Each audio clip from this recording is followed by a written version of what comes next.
j'espère que vous allez bien. De mon côté, mon cœur est rempli de joie parce que je voulais vraiment vous remercier par rapport à ma dernière vidéo, à tous les gentils commentaires que vous avez laissés sous cette vidéo, parce que je crois déjà que jamais j'ai reçu autant de commentaires sous une vidéo et que des commentaires tellement...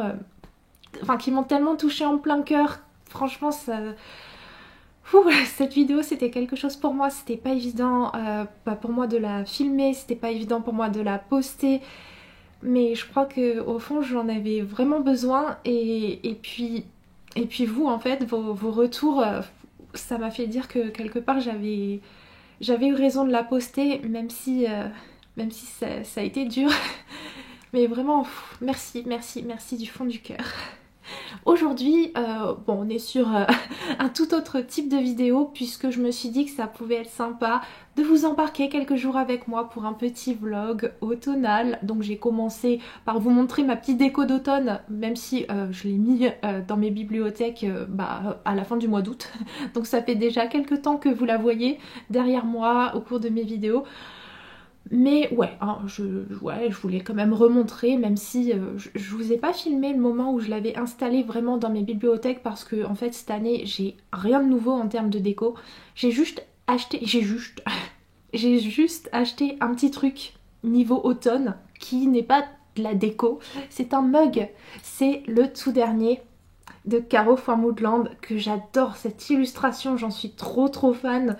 Et du coup cette année, vu que Caro l'a sorti sur un mug, je ne pouvais que craquer. Désolée pour ma voix, je suis encore un petit peu enrhumée. Donc oui, cette illustration vous l'avez vue en début de vidéo, puisque je l'ai en affiche et je l'ai également en marque-page, puisque le marque-page qui reprend cette illustration, en fait c'est mon marque-page d'automne, donc il est dans toutes mes lectures d'automne. Donc là... voilà, il est là aussi. Franchement, vous savez, j'adore tout ce que fait Caro. Et du coup, on va commencer ce vlog par de l'unboxing. Parce que regardez, j'ai tout ça à ouvrir avec vous. Et ça là, ça vient de chez Caro. Donc, continuons dans cette lancée de mes petits achats chez Caro. Un petit achat qui n'est pas que automnal, j'ai envie de vous dire, il peut être aussi hivernal, printanier, estival. Je vais vous montrer ce qu'il y a dans cette enveloppe. Ah, les voilà, parce qu'en fait j'ai acheté cette chose en double. Voilà, j'en ai deux. Il s'agit du calendrier de Caro. Et oui, j'en ai deux parce que je compte en offrir un pour ma maman, pour son Noël. Mais ouais, Caro, si vous n'êtes pas au courant, elle a fait un calendrier pour l'année 2024 avec chaque mois qui sera illustré par ses soins. Donc je vais ouvrir tout ça et je vous montre. Alors, le voici, le voilà. Il est tout beau, il est tout magnifique. Ah là là, je suis trop contente, ça va être trop bien là chaque mois d'avoir une petite illustration de Caro. Ah là là. Donc là on a une petite page de présentation. Et sinon en fait tous les... Oula, là c'est déjà le mois de février. Bah écoutez, de toute façon c'est un mois chouette vu que c'est le mois de mon anniversaire. Non, c'est faux, c'est pas un mois chouette, mais bon. Voilà, au moins vous voyez un petit peu. Donc là vous avez par exemple... Donc ce mois de février, vous voyez un peu comment est l'intérieur. Et pour chaque mois c'est comme ça. Donc qu'est-ce qu'on a par exemple pour le mois d'octobre prochain? Ah, on a Pâques avec des chocolats. Ah, ça va être trop bien. Ah, ça va vraiment être trop cool. Carte de loto. Ah, ça va être trop chouette. Ça à mettre chez moi. Comme ça fera un petit élément de déco en plus. Ah bah en fait je suis bête, ils sont tous là derrière. Voilà.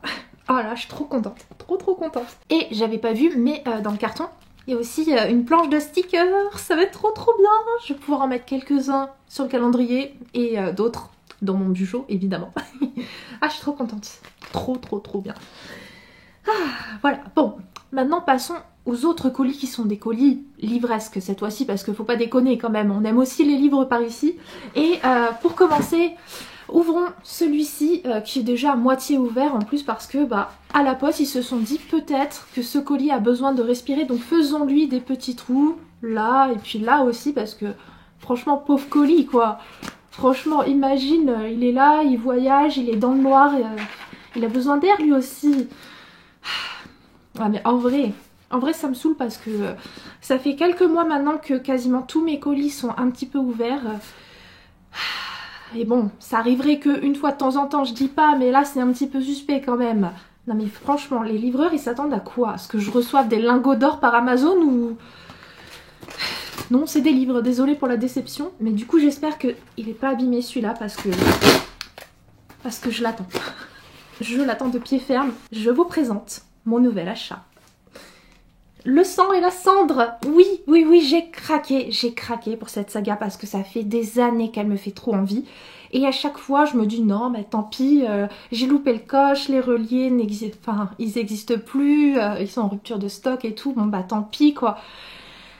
Et du coup, c'est comme ça que je m'empêche de l'acheter et que je reste raisonnable. Mais Nina Quill a sorti une vidéo sur cette saga il y a pas longtemps et en même temps, il y a les éditions de Saxus qui ont mis un post Insta pour annoncer qu'ils réimprimaient les versions reliées de cette saga. Donc 1 plus 1 égale mon craquage. Voilà, donc j'ai trop hâte de me lancer dedans parce que franchement...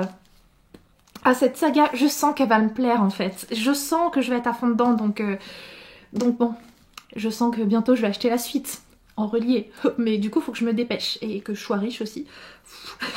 Et donc, dernier colis. Lui, c'est un colis de chez Hachette. Avec ces enveloppes qui sont toujours trop dures à ouvrir. Ah vache. Voilà. Et là, je sais ce que c'est et je suis trop contente parce que je l'attendais avec tellement d'impatience, celui-là. Il s'agit du tout dernier, Clara Hérault, oui, de son livre de Noël, donc l'effet boule de neige. Je suis trop contente parce que Clara Hérault, on s'en souvient avec cette pépite là que j'ai lue il y a quelques mois et que j'ai adoré. Et donc là, savoir que l'autrice sort un petit livre de Noël, voilà, j'ai le cœur en joie, trop contente. Ça va être... Oh oui, c'est vrai qu'il y a une petite planche de stickers avec le livre. Ah, j'adore. Mon bugeot, il va être trop beau. Ah, je suis trop contente. Trop contente. Ah, trop bien. Donc ouais, là, savoir que l'autrice, je vais retrouver sa plume avec une petite romance de Noël, il me tarde. J'ai retiré le sang et la cendre de son blister. Regardez-moi l'intérieur. Non mais la beauté, trop jolie. Ah non mais y a pas, je m'attendais pas à ce que ça soit si beau. Oh la vache. Oh là là, trop beau.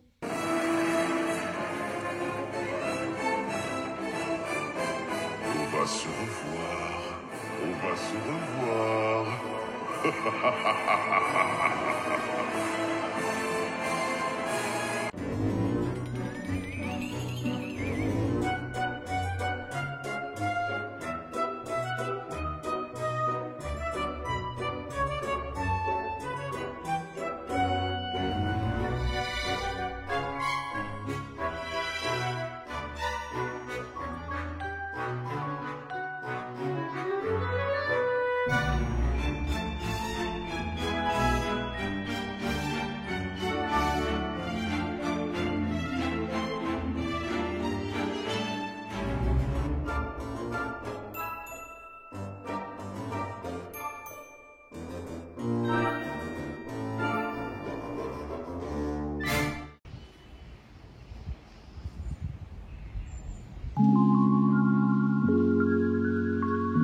On est lundi et on se retrouve pour parler lecture, oui.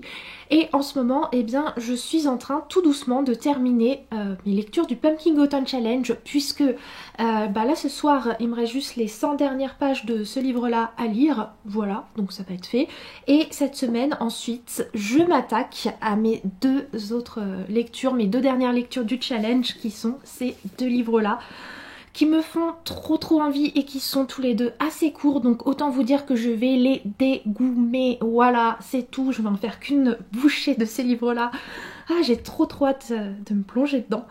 Mais aujourd'hui, là, dans cette vidéo, on va pas parler du coup de mes lectures du Pumpkin Autumn Challenge parce que ça, on en parlera dans la vidéo de la semaine prochaine, voilà, qui sera mon bilan, deuxième partie du Pumpkin Autumn Challenge, vu que a priori, j'aurai terminé mon Pumpkin Autumn Challenge.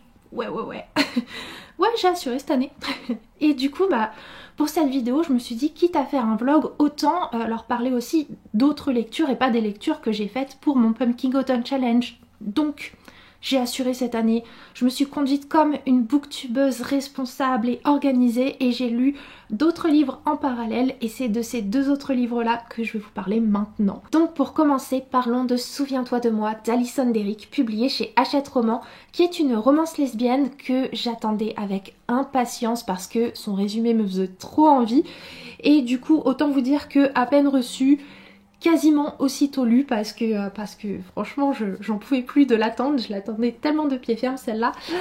Donc dans ce livre on va y suivre les personnages de Stevie et Nora qui sont deux jeunes femmes qui sont en train de terminer leurs années de lycée et ça fait un bon bout de temps maintenant qu'elles sont ensemble mais qu'elles vivent leur relation secrète parce que dans la ville où elles habitent, elles sont aux États-Unis dans une ville hyper conservatrice, pas du tout LGBTQI+ friendly, assez raciste en plus.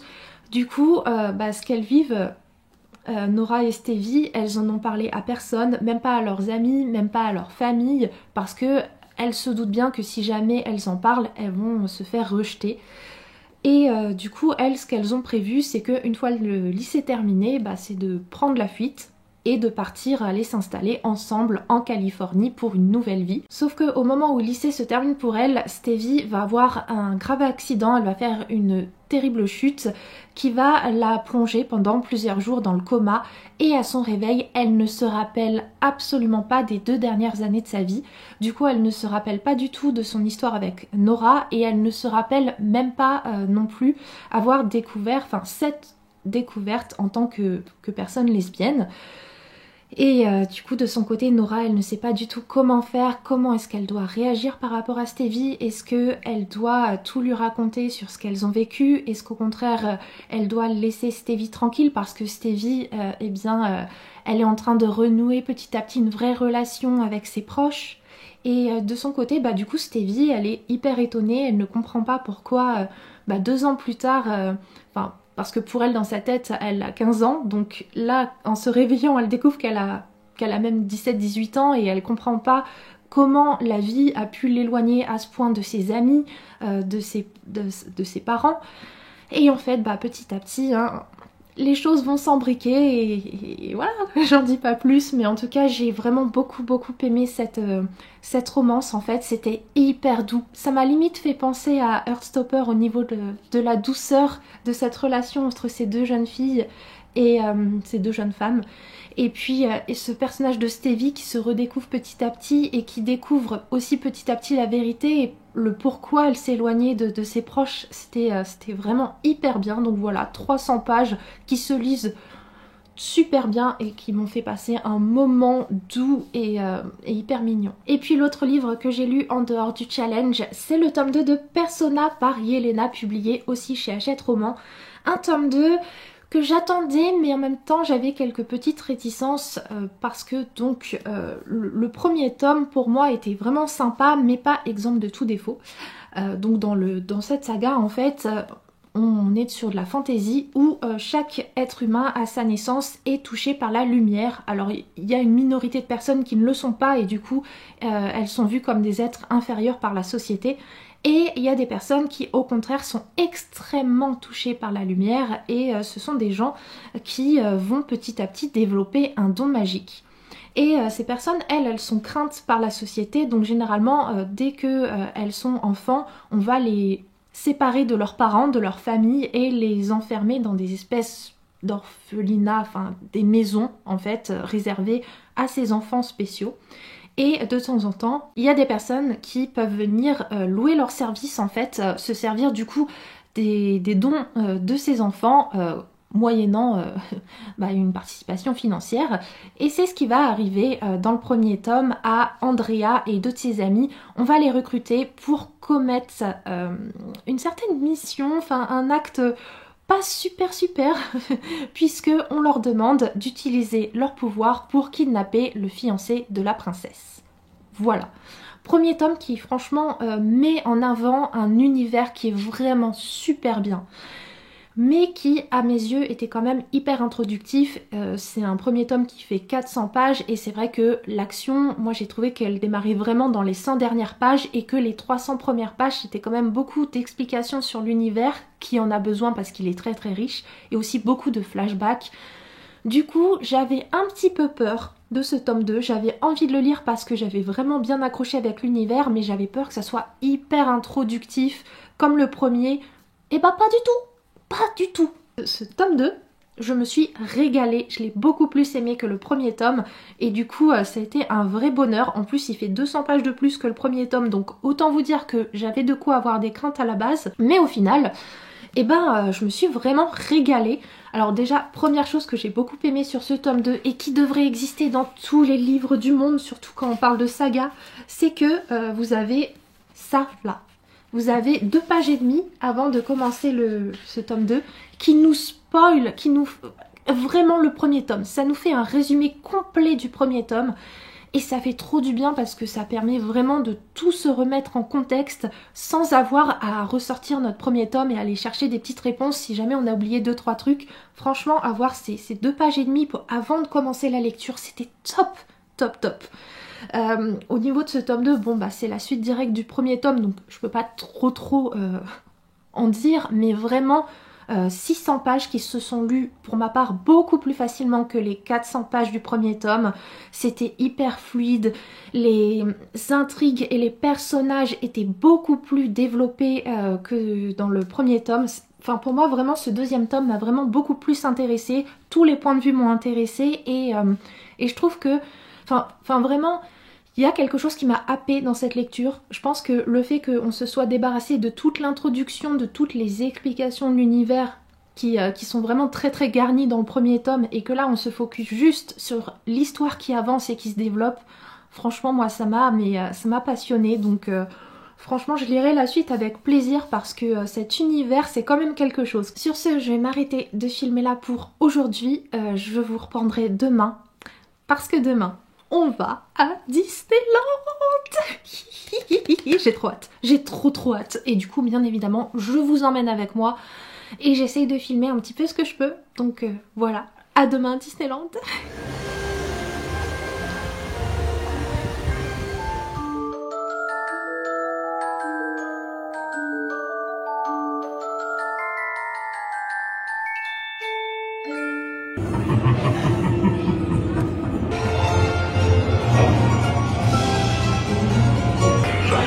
Of every size.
ce, comme Mickey, il est temps aussi pour moi de m'en aller et de rentrer chez moi en la très bonne compagnie de ma nouvelle lecture en cours. À tout bientôt pour une nouvelle vidéo. Bisous la team!